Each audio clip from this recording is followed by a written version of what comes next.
اللہ پاک نے ایک قانون بیان فرمایا من یعمل سوءا یجزا بہ۔ رب فرماتا ہے جو بندہ بھی کوئی برائی کرے گا اسے اس کی سزا ضرور ملے گی۔ فرمایا فمن یعمل مثقال ذرۃ شرا یرہ، ایک ذرے کے برابر بھی اگر تو شر کرے گا تو وہ تیرے سامنے آئے گا۔ اور فرمایا صرف بات شر کی نہیں، ومن یعمل مثقال ذرۃ خیرا یرہ، اگر تو ذرہ برابر بھی نیکی کرے گا تو اس کا بھی اللہ تجھے اجر عطا فرمائے گا۔ حضرت آدم علیہ السلام سے جو خطائے اجتہادی ہوئی وہ حکمت الہی تھی، کیونکہ آپ کو زمین پہ آنا تھا تو وہ سارا ایک سلسلہ ہوا۔ شیطان نے آ کے قسم کھائی کہ آپ یہ کھا لیں دانا تو آپ یہ یاد نصیب ہوگی۔ آپ جانتے تھے کہ اللہ کی جھوٹی قسم کوئی نہیں کھا سکتا، حکمت الہی کے تحت آپ نے اس کو کھایا۔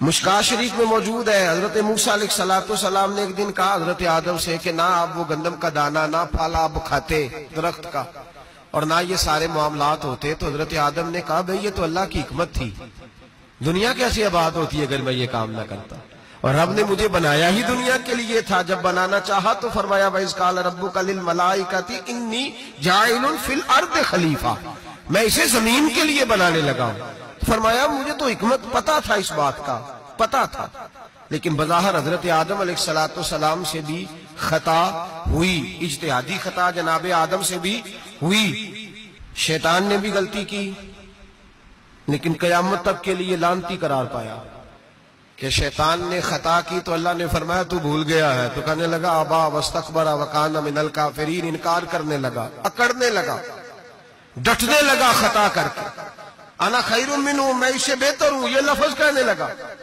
غلطی کی، غلطی مانا نہیں، فرمایا نکل جا فخرج فإنک رجیم، تو لعنتی ہے قیامت تک کے لیے، گناہ کر کے ڈٹ گیا ہے۔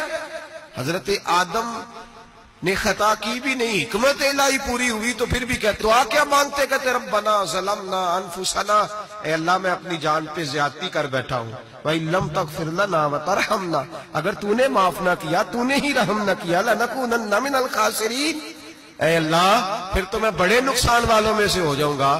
رب فرماتے ہیں جب اس نے کہا، جب اس نے اپنی غلطی کو مانا، آہوزاری کی، فَتَلَقَّى آدَمُ مِن رَبِّهِ کَلِمَاتٍ، اللہ نے خود ہی جناب آدم کو کچھ کلمے سکھائے، فرمایا چل اس طرح کر کے مجھ سے معافی مانگ۔ جب حضرت آدم نے معافی مانگی تو اِنَّهُ هُوَ التَّوَّابُ الرَّحِيمُ، فرمایا میں نے معاف بھی کیا ہے اور رحمتوں کے دروازے بھی کھول دیے ہیں۔